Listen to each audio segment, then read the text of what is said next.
గత కొంతకాలంగా మామూలుగా సీసీ రోడ్లు లేని కృష్ణబాబు కాలనీ 42 రోడ్లు వేయించడం జరిగింది.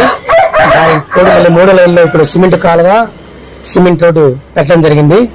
ఎమ్మెల్యే గారు రావడం జరిగింది, వచ్చి శంకుస్థాపన చేయడం జరిగింది. ఇదే విధంగా భాన్ ప్రసాద్ కాలనీ సీసీ రోడ్లు 41 లక్ష, శివశంకరి గోయల కాలనీ 50 లక్షలు, భాన్ ప్రసాద్ కాలనీ 50 లక్షలు,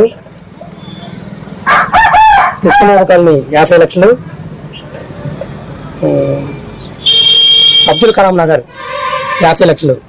ఇవి మొత్తం కూడా 1,91,00,000 శాంక్షన్ చేయడం జరిగింది. ఇప్పుడు ఎమ్మెల్యే గారు వచ్చి శంకుస్థాపన చేశారు.